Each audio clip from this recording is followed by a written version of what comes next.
comfortably zoned with the Zig Zag Man in Alameda, California, pushing on the doors of life marked pull and fighting the unholy trinity as we go. Big business, organized religion, and government.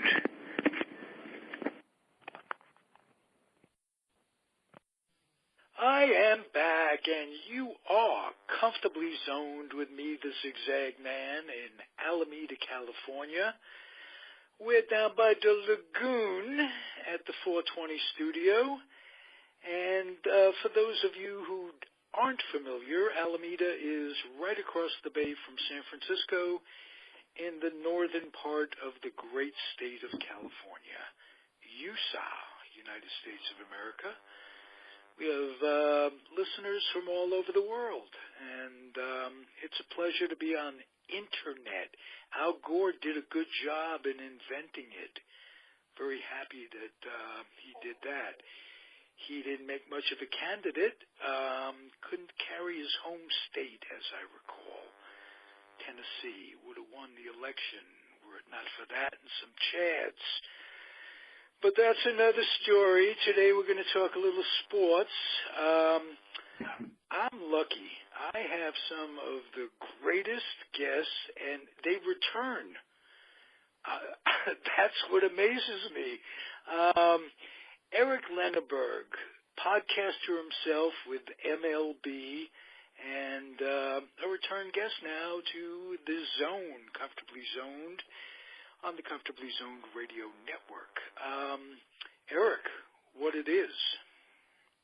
Ralph, great to speak with you again, and I want to thank you for having me. It's an honor. I'm a big fan of your show.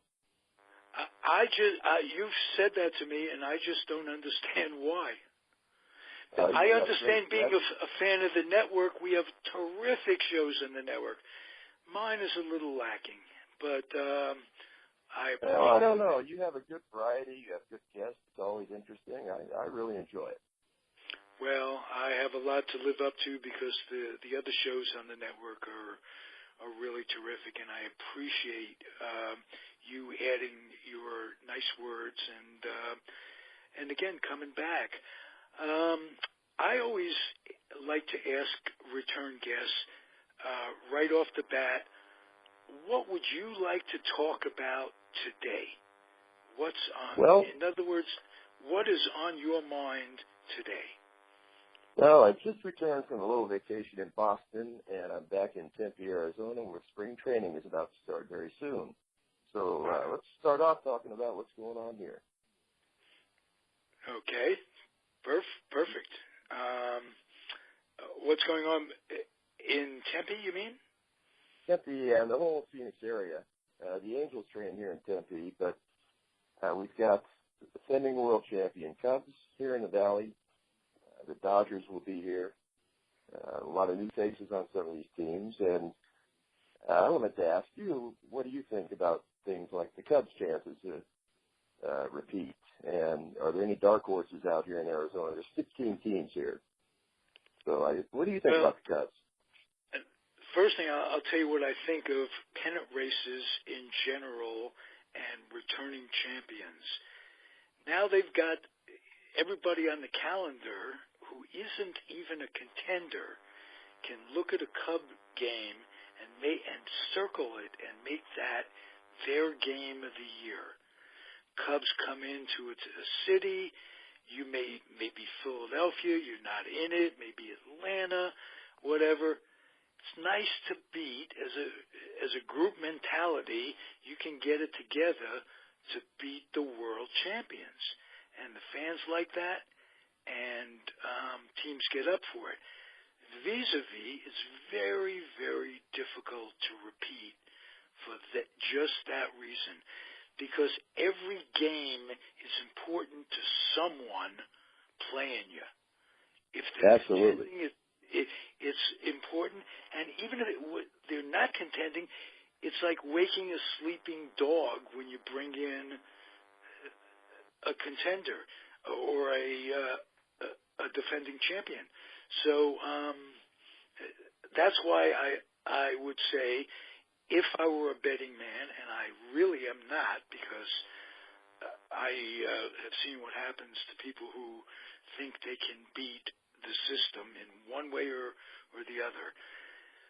I'm not a betting man, but were I a betting man, I would just take that into consideration when picking, betting on them to repeat. I would say at this point they become almost a long shot for that reason. Now, I agree with you. I agree with you 100% on that. Yeah, and you would have to say the same goes for the Indians. That's true. And Indians lost somebody. They lost Rajah Davis. How do you pronounce it? I think he's back with either the Giants or the A's. My mind goes. The leading with the Giants. He did sign with the Giants. He's incredibly valuable. I think a guy with all those steals is you win with the little things in baseball. Speed forces the defense into making mistakes. Even if you're not going to steal at this moment, they're looking for you, they're concentrating on you, playing the infield a certain way. And I think Cleveland lost a part that they're going to regret losing. Is he a superstar talent? No. But it's my humble opinion that games, season streaks are determined by the little things in baseball, not the big things. That's absolutely right. Yeah. So, the Giants up in your area, the Giants have a player I consider similar to that in Bernard Span. Doesn't get a lot of press, but he does things that help that team win. He's kind of a spark plug. Right. And, he was with Minnesota, as a matter of fact. Ah, okay. Yeah. And lead me to a little introduction. George Case III,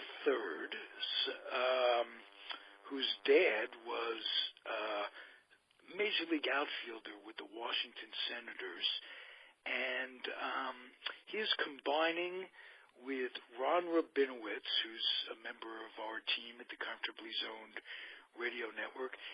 They're going to have a podcast with another gentleman whose name escapes me right at this moment on Senators/Twins, past, present, and future, and it really adds a dimension to our broadcast. Twins are viable. They always have been. They're a very solid organization. And the Washington Senators have an incredibly rich tradition.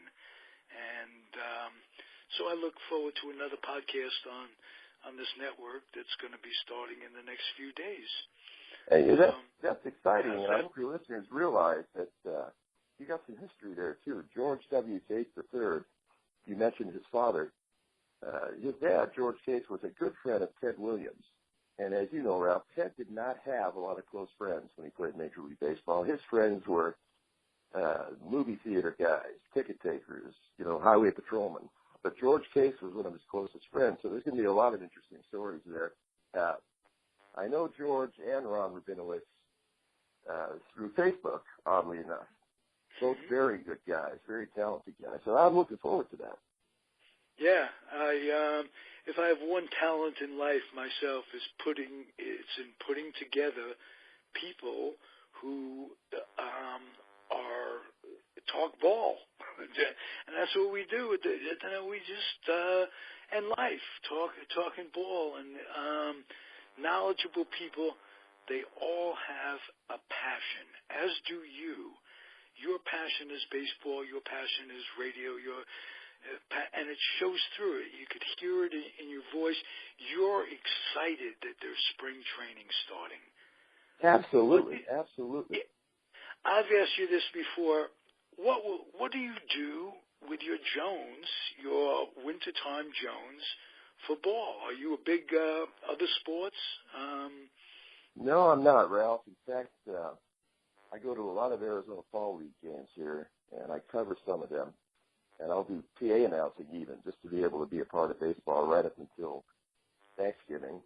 And then from Thanksgiving until pitchers and catchers report, I pretty much go into hibernation. Although I do, as you're aware, I began a new show in December, Doc's Clubhouse, and got a lot of listeners again, like you, all over the world. I have some great guests, and I'm going to have you on soon as well. So that kept me busy so far. I'll be continuing that show year-round, but I also work for MLB Radio, and we'll be probably covering the Dodgers again this season. I covered them last year, so I figure out a way, one way or another, to stay alert. That's a beautiful way to go around the baseball track. Is just you get a lot of minor league experience, guys on their way up, Arizona Fall League. Tell us a little bit about it. I first started following the Arizona Fall League when one of my heroes, Dusty Baker, was a manager, and I think it might have been the first year of their existence. And I know about them. Tell me about what the league was designed for, and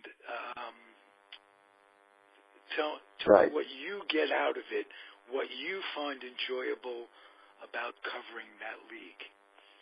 Well, to go back to the beginning, it was 1992, and Roland Hemond, as you know, a legend in baseball, great general manager. He led a couple teams as a general manager to World Series wins.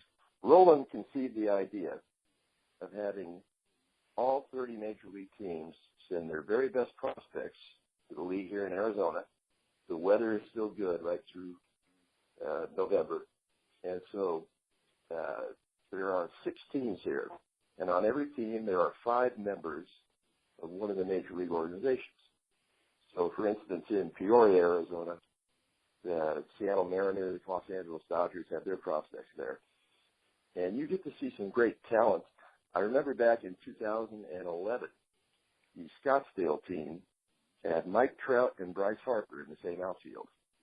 And it's about 80% of the time, Rookie of the Year each year came from the Arizona Fall League the previous fall. Nice. Yeah. So you get to see some great baseball. What would you say it's a double-A equivalency of watching a double-A team, a triple-A team, a 4A team? Yeah, actually, that's a good term, Ralph, a 4A team, because most of the games I see, the performance level is better than AAA, not quite major league. But you have to remember, these players there are one step away from the major leagues, and they're doing everything they can to make it and impress their teams and other scouts. So it's good baseball, good competitive baseball. Yeah. It's hard to develop, though, a rooting interest. Do the two teams contribute to each franchise? Am I correct? Or maybe it's 3? It's actually 5 players. Let's see, 5 teams compete 5 teams have players on each of the 6 teams. So all 30 major league teams are represented. Yeah. Okay. Now, if there's an injury, the same team gets to replace their player. Am I correct? Yes. And actually, I'm glad you brought that up, injuries. They have a rule in the Arizona Fall League now that starting pitchers can only throw a certain number of innings before they're shut down. And I know during the regular season there's a lot of controversy about that, but most of these pitchers in the Fall League have just come off a full season. So their arms are a little bit weary, and they may be working on new pitches and working out of the bullpen instead of starting. So it's really a good measure to protect those arms. Right. Well, there's 2 schools of thought on that. One school of thought says to protect their arm, you give them as many innings as possible. You build up their arm strength like the good old days. Why doesn't that work anymore? Why are they thinking of making it a 6-man rotation, some teams, to coddle players? And is coddling what they need? And why so many injuries? I mean, this is not these are almost rhetorical questions that all baseball is going through. What's your opinion on that? My opinion is that I agree with you. I like the old school way. I always refer to game in, I believe it was 1964, Juan Marichal of the Giants, Lawrence Vaughn of the Braves, pitched a 16-inning complete game. They both threw over 260 pitches, and they made their next start 4 days later. You know, as you remember, Ralph, back then, four-man rotations, they pitched every fourth day. They didn't have the arm injuries. And today, I think the pitch counts, starting in Little League almost, don't allow the pitchers to develop arm strength. I had John D'Acquisto on my show recently, and we talked about that play at length, and he agrees with us. During his day, we had to laugh. I asked him what would happen if a manager came out in the seventh inning and he's pitching a no-hitter, just like Ross Stripling of the Dodgers last year. And manager came out and said, "Oh, John, you threw 100 pitches, time to go."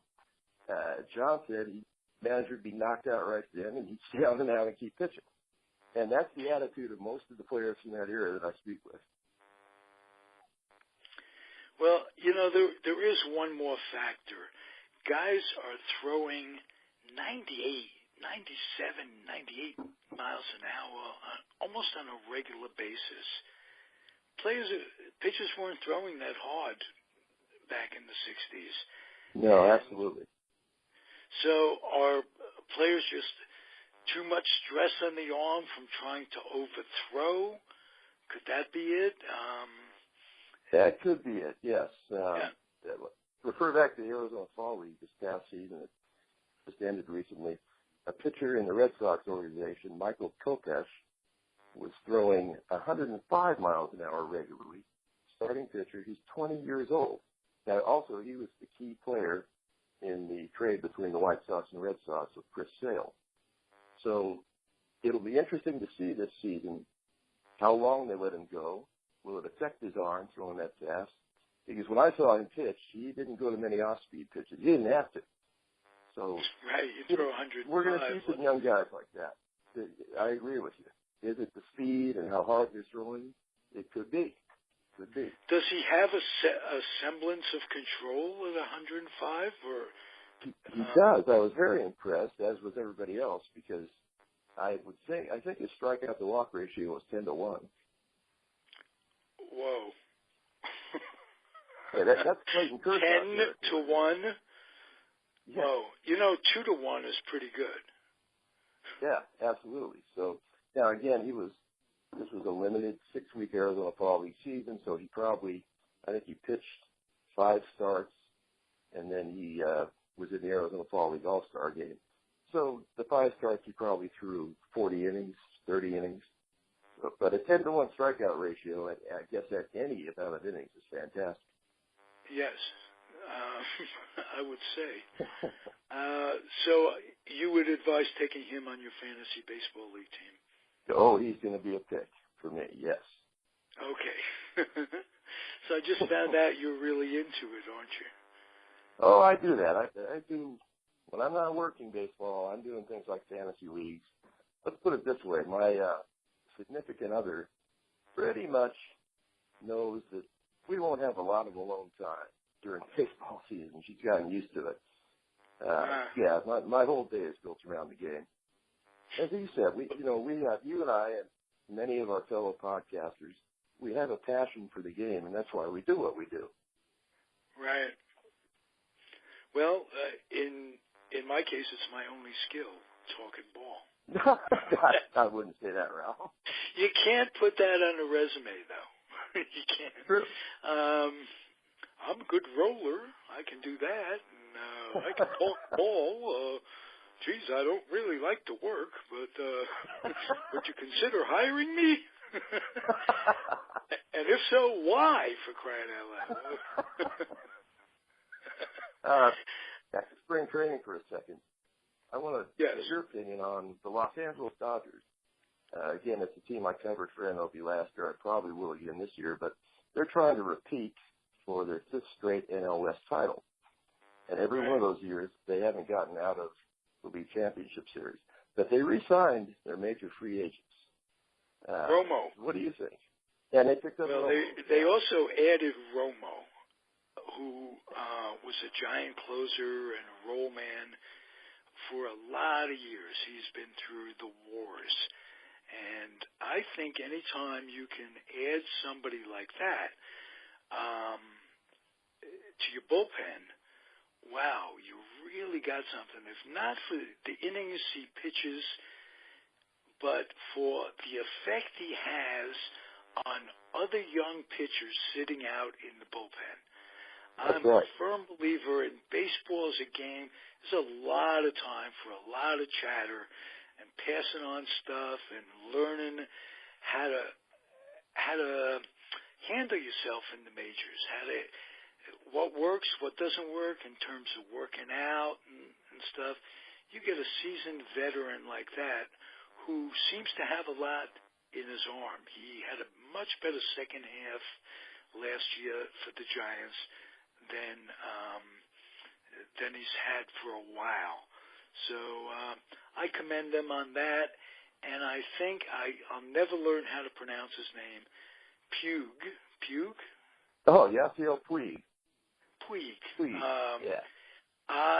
He's been an erratic human, to say the least, but he's incredibly blessed with talent, and he's young, and you got to say, a kid coming from Cuba or anywhere, Dominican, China, this is become an international game. The only thing we don't have is Afro-Americans playing baseball anymore. Jackie's going in his grave. He's going, what the fuck? He's not understanding that. But the game has evolved, and when somebody comes from a different country, it's going to take some time, and they're young, and you're giving them a bunch of bucks, and they were depraved because they were deprived in the country they came from. You got to remember that just to get off some of these islands, you got to be incredible. My point is, they tend to mature late, and when this kid channels, and I think Dave Roberts is the guy who's working with him, it takes time. You don't just turn somebody around in 15 minutes. I really think he's going to develop, and the Dodgers will be glad that they had the patience to stick with him and not send him off to Kansas City or Milwaukee. Milwaukee, right. And to take nothing away from these cities,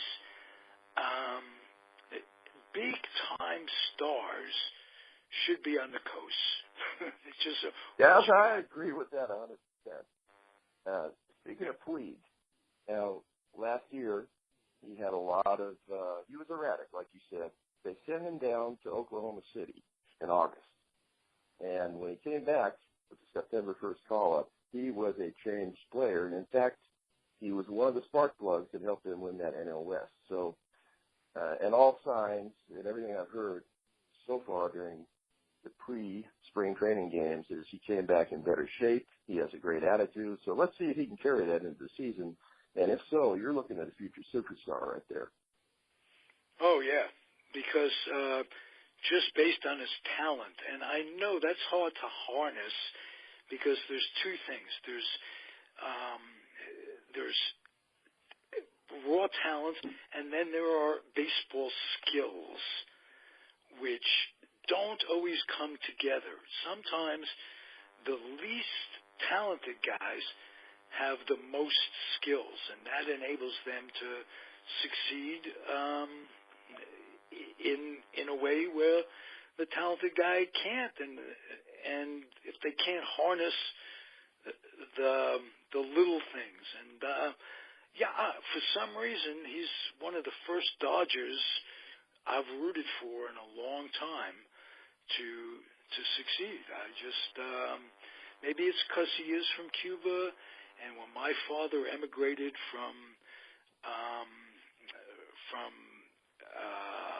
the old country, to get here, escaping Nazis, he was in Brussels went from Poland to Brussels and had to get here.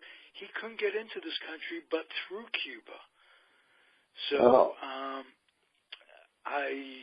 he had a lot of stories to tell about Cuban people, how being a cosmopolitan person, he knew people from every country in existence over his lifetime, and he was impressed by the spirit of the people. And this is way pre-Castro days. They have a certain attitude of fun and enjoying life, and that's another thing that contributes to his lack of discipline that is needed to play in the majors. Everything in Caribbean League, they're having fun. You watch these guys, and they have a passion for their country, and which is terrific. At that age is terrific, and if that's all it is baseball, nationalism can go a little far, as we've seen in the last 200 years of our existence. Backing up our national thing. We're the United States of America, king of imperialism.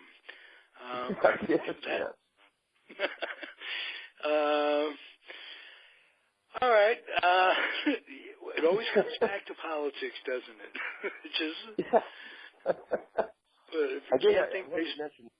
One more thing. You mentioned Romo. And I agree that was a smart pickup by the Dodgers. Here's a guy with 3 World Series rings. He was an integral part of those teams. And as you said, a veteran leader. But not only that, he fills a spot that the Dodgers have been lacking even for the last 4 years when they won their division. He will bridge the starting pitcher to the 8th inning to Kenley Jansen, who I believe right now is the best closer in baseball. Yeah, and they got to re-sign him, and that was nice. Yeah, that was. I don't want to ramble on too much. I know you have a limited amount of time for me. But I just read a story about Jansen. He was offered about $15 million more by a couple other teams. He chose to stay with the Dodgers, and the main reason being, when he signed with the organization back in 2008, he was a catcher. He wasn't hitting well.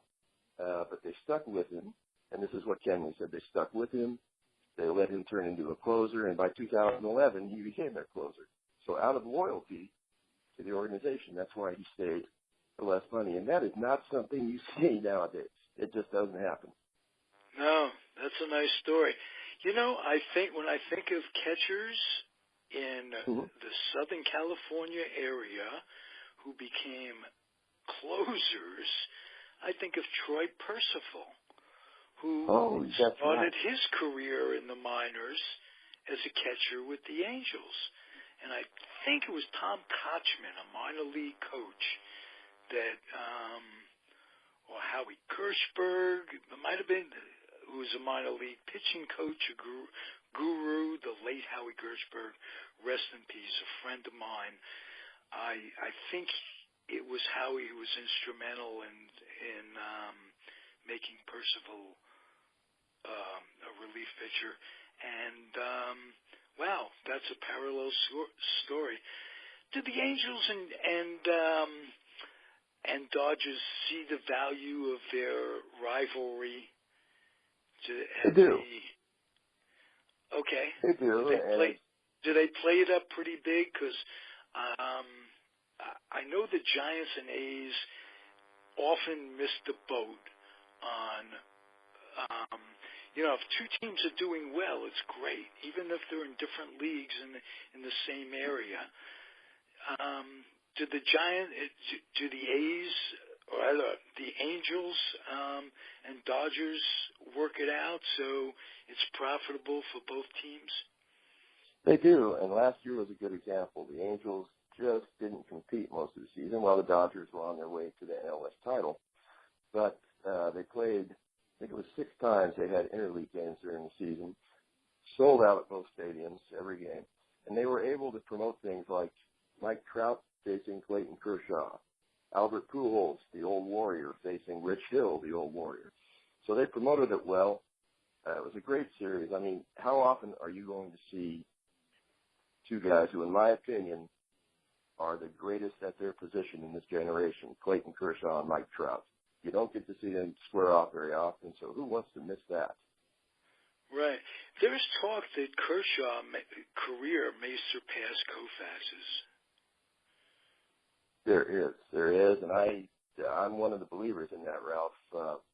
Having had the privilege to cover the Dodgers and watch him pitch for the last few years, work ethic, leadership, character, you will not find a player in baseball with a harder work ethic and stronger character. He's a team leader, and his numbers just keep getting better every year. Well, it's hard to root against that. It's getting harder for me to root against them the older I get. I don't know why. Possibly because my memories of when I was a kid as a Giant fan so heavily included the Dodgers. You could not have, and taking those teams out of New York still remains baseball's biggest folly. Not that moving out west didn't enrich the baseball world and expansion this and expansion that. Could have come differently. That's all. It just, the timing wasn't there. We should be talking about the Los Angeles Stars and the San Francisco Seals playing each other. That's right. A rich tradition in the Pacific Coast League. That's right. The incredibly rich tradition of the Coast League. I don't remember if you and I have talked about the Coast League, but it was what we talked about before, 4A. It was almost as good as big league ball, and it was a league where many players chose to stay in rather than be called up. They could make more money. They could play a longer schedule, more copacetic on the West Coast. The weather's always great. Number of players loved spending their career in the Coast League. And that's right, and I'll throw a name at you, Steve Bilko. Steve Bilko had a great career in the Coast League, and like you said, he chose to stay there. Yeah. He was being paid more in the Coast League than they could ever pay him in the big leagues. Minimum salary back then was $5,000 a year. Which, for a Major League player? For a Major League player. Oh, my gosh. Well, $5,000 went further back then than it would now, of course. Oh, yeah, but, you and I were children back then, so we didn't realize the value of $5,000. Right. Yeah, we were talking about that was minimum.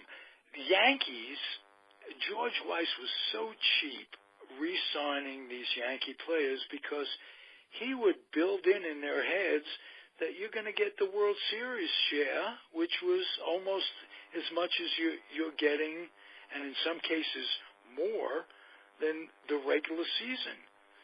And that motivated them, of course.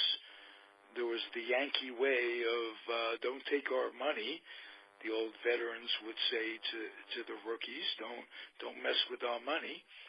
That's right. But, it was pre-free agency, and boy, did life change when Marvin Miller and Kurt Flood combined to make it the bonanza it is today for players. Yes, they did, and I'm glad you mentioned those two names, especially Kurt Flood.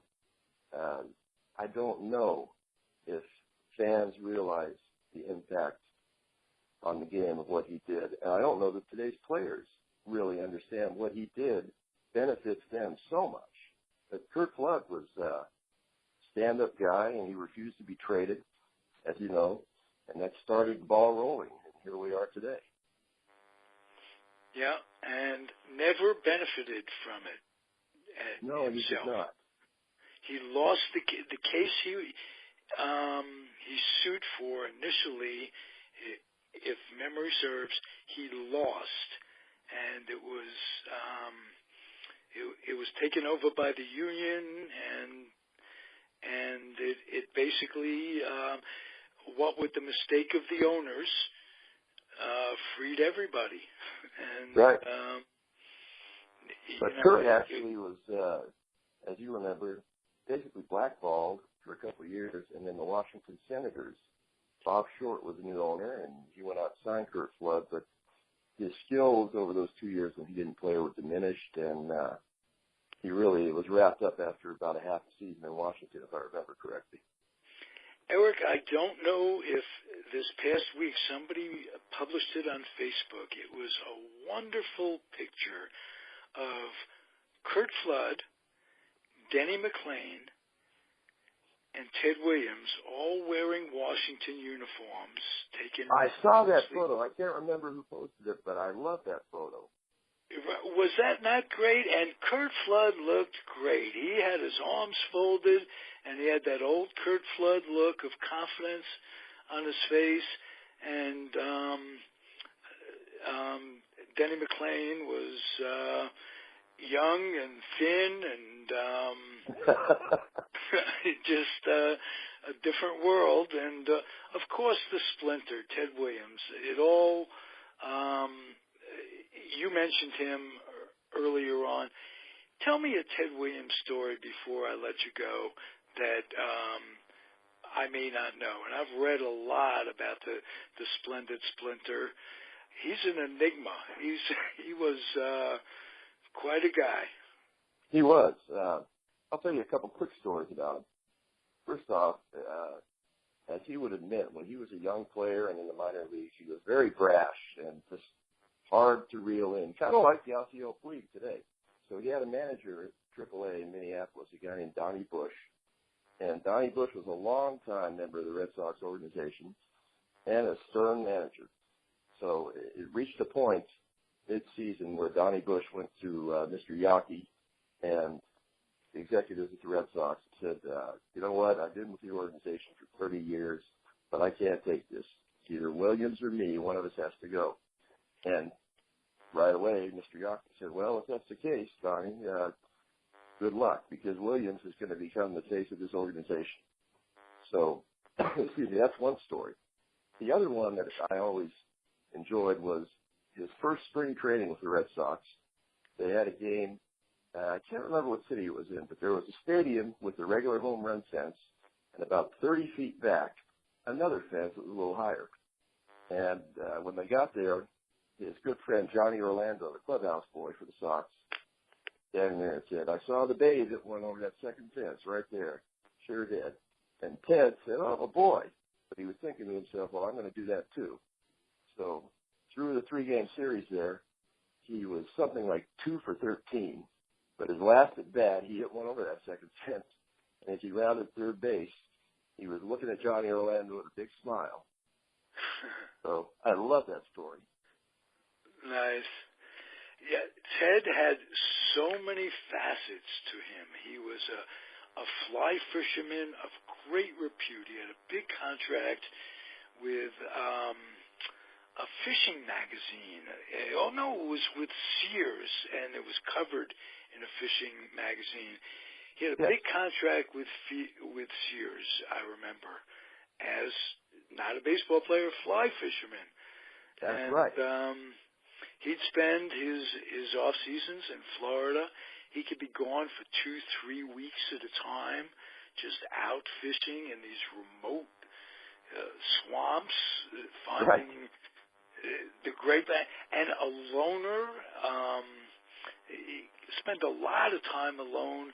Never wore a necktie. I always admired that as a kid. No matter what the affair, he didn't need to dress up that much. That's right, and it's funny. I have a very dear friend. He's been on your show, Jim Cantanis Jr., and Jim has the same attitude. He never wears a tie. So I saw a photo of him with his dad and his grandpa. They're both wearing ties and jackets, and there's Jim Jr. just in a sports shirt. And I typed on there, Jim took his advice from Ted Williams, no ties ever. ever. I have to laugh about that. Yeah. And I'm sure no tie at his funeral. That's for damn sure. He has a very peculiar afterlife. I think, if I'm not mistaken, Ted is still to this day frozen, and like Walt Disney before him, and wants to come back when they have the technology to unfreeze him and attach him to a new body or whatever. Well, I think, I don't know that Ted would have liked that. I think it's his family that did that after he passed, right away when he passed. But right, his son, one of those, his son, John Henry. It was a very, very weird story. But who knows? They talk about energy, and I don't think so. Yeah, it'll be Ted to come down from there. It's not Viking. What are you doing? You're upside down in the ice. Teddy. That's what my grandmother Exactly. What? Are you crazy? You Michiganer. Rest in peace, Rose Ness. She told it like it was. And that's where we get that from. Teddy, rest in peace to the whole family. It was a tumultuous life, but he was not just a baseball hero, he was an American hero. He was John Wayne come to life. Two wars. One wasn't a war, it was police action, but they called him back.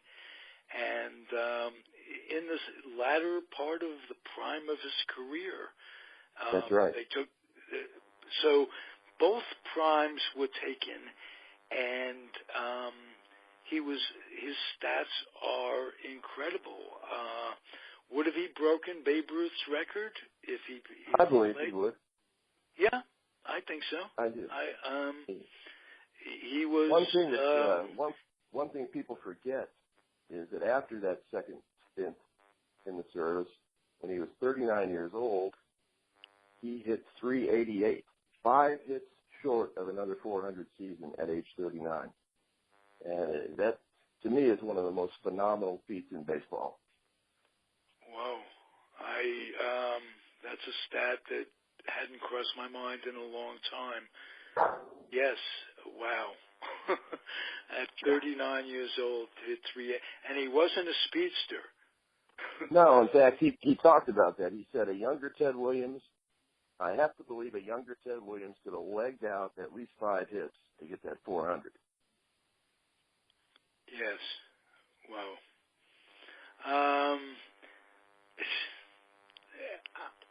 Just talking about guys like Williams and DiMaggio brings so much to mind because they were both so much more than the game.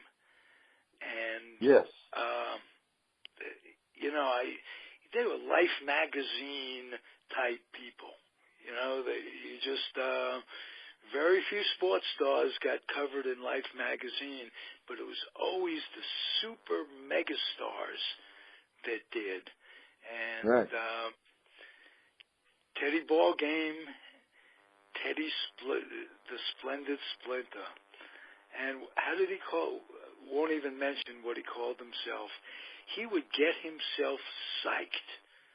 And a batting practice to him, I remember reading not Few Strikes Out, but an autobiography that wasn't his hitting book that he wrote. Right, you're right. His autobiography, My Turn at Bat.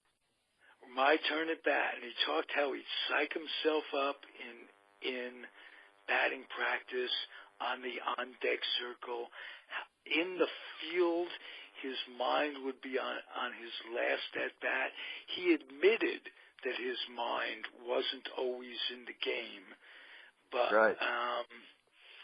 And it was the little things, too. It was, as he would say, your cap has to fit right. So it isn't an issue. So when you're thinking about it, you're not always adjusting it. He was such a professor of hitting. That's the best way of putting it. He even mentioned that his uniform pants. He didn't wear them tight. Yes, exactly. How they fit. He did. Right, you remember? And I've been a cap guy all my life, wearing baseball caps. If they fit, they fit. If they don't fit, they don't fit. They're not going to suddenly fit the next time you try them on. That's right. So he was meticulous about that, and just to keep him concentrated. It was just channeling your energy towards that one goal, as he would say, hitting a round ball with a round bat squarely is the hardest feat in baseball. It is. So, and I tend to think, I saw something recently, a retired player, a friend of mine, actually, a retired player said, anyone who thinks baseball is boring never played the game. It's pretty simple, but it's absolutely true. Right. There's so much to it. If you're in the field, you've got so much to think about. What to do if it's hit to me fast? What to do if it's hit to me slow? How many outs? Who the runners are? Who's fast? Who's slow? Oh, yeah. And that's just, those are position players, not pitchers and catchers. Imagine what goes through the batter, what goes through their minds, and the split-second decisions, and the fact that they all learned from somebody coming up. That's right. Whatever it was, it's passed on. And a ball player isn't just his skills; it's what his abilities. It's what he's acquired, the ways to make it easier to get that edge. And it's right, because it is a grind. A 162-game season. Again, for any people who haven't played the game, don't realize these guys don't just run out there for 3 hours and play every day. They put in, for every 3 hours of game time, they put in 7 or 8 hours of working out and perfecting those skills. So yeah, it's a grind. Well, I wanted to use that analogy of having the game passed on to ask you before we go, how is the game passed on to you as an absolute baseball crazy, somebody that I suspect was an absolute baseball crazy, be your father, your grandfather, an aunt, and uncle, who brought the game into your life when you were a kid? Well, I'm glad you asked that, Ralph, because it's a very important and special thing to me. I had a brother. My brother Michael was 17 years older than I. So he was a high school player here in Arizona, in Phoenix, Arizona. And back then they had no amateur draft. So he was scouted by a lot of teams. St. Louis Cardinals ended up offering him a contract. So he was going to sign on a Monday. And the Friday night, the Friday night before that happened, he was driving down the street and got hit by a drunk driver, was in the hospital for about 8 months. He was in a coma for a couple of weeks. And after he got out, his baseball days were over by then. And it was really a downer for, as you can imagine, the whole family. Oh, yeah. But I was about 4 years old. He was 21, I guess. Started taking me out and pitching to me and taking me to the local parks, showing me how to hit, and always telling me stories about the game. He used to take me to Dodger Stadium every summer for 8, 9, 10 games. Excuse me. And I got to see Koufax and Drysdale, and I remember all the stories he told me, and it just instilled tremendous passion for the game at that young age. So, yeah, it was my big brother. Very nice. Is he still with us? No, he passed away 2 years ago this month, in fact. I'm sorry for your loss. That's terrible. Oh, thank you. But he had a very rich, fulfilling life, and I have nothing but great memories of him. So, yeah, he's the one. He's the one that instilled that. And as I played in high school and college, I had great coaches too. I have to say that. I was very. Where did you play your college ball? I went to Mount San Antonio College in Southern California, JC, and then transferred to Arizona State. Oh, so, wow. I had a couple of legends. So, you must run into a lot of your teammates and what have you. I do. I run into them a lot. And it's funny about the Facebook world. I'm in touch now with a lot of former teammates who I hadn't seen in years and years and years, and probably would not have seen them again much if not for Facebook. Oh, Facebook is a godsend to, especially folks who are up in years like my dear old self. Yeah, my dear old self too. No, you're much younger than I am. But beyond that, it's good for everybody to catch up. And I have summer camp blogs, sites, and old neighborhood where I grew up, Jackson Heights, Queens. We have a reunion site, and of course, my Facebook is instrumental for me to meet people to have as guests on my website, on my network, and there are downsides. People complain because you don't have privacy, but then why be on Facebook if you're looking for privacy? Well, that's right. And you think about what we do. We are out there, the public listens to us, and so how much privacy do we expect, We don't want much privacy. In other words, right. just... I didn't want to come out and say it that way, but you're right. We want to one people say, could you imagine specializing advertising? I look over there, and there's something I really want, but they're offering, how'd they know I wanted that? Well, it's pretty easy. They get an idea what you look at, what you want, and they advertise for it. That's not bad. Not at all. Look, it makes life easy, as a matter of fact. If you could have something of interest come up on your site, you don't have to scroll through a bunch of bird watchers or this, that, and the other thing. Not that watching birds is bad. Believe me, you can watch birds and still listen to Comfortably Zoned Radio on the Comfortably Zoned Radio Network. And be my friend. And befriend me, follow me, like me, join the group, this and that. It's all part of it. It is. Let me just put something out there for people who may be listening for the first time or they've heard about your show.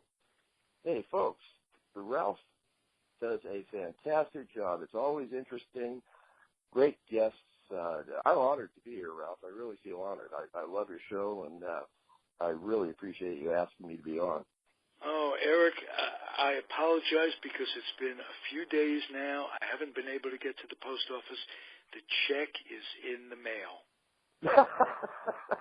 Okay, I look forward to it. All right. Thank you, my friend. I'm going to end the show the way I do most shows that I do independently of the other podcasters. I'm going to implore Eric and everybody out there to keep your dreams wet, keep your humor dry, keep your kids and grandkids out of military recruiting offices and off the laps of clerics that wear dresses. Hope that works out for everybody. If it does, it does. If it doesn't, it doesn't. I won't hear about it. But thank you, Eric. I appreciate you being here. Thank you, Ralph. All right. We'll catch you down the road. And thank you, everybody. Adios.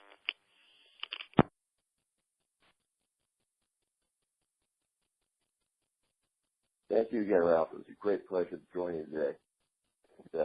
Spring training coming. Now let's talk again. All right. Thank you. Bye-bye.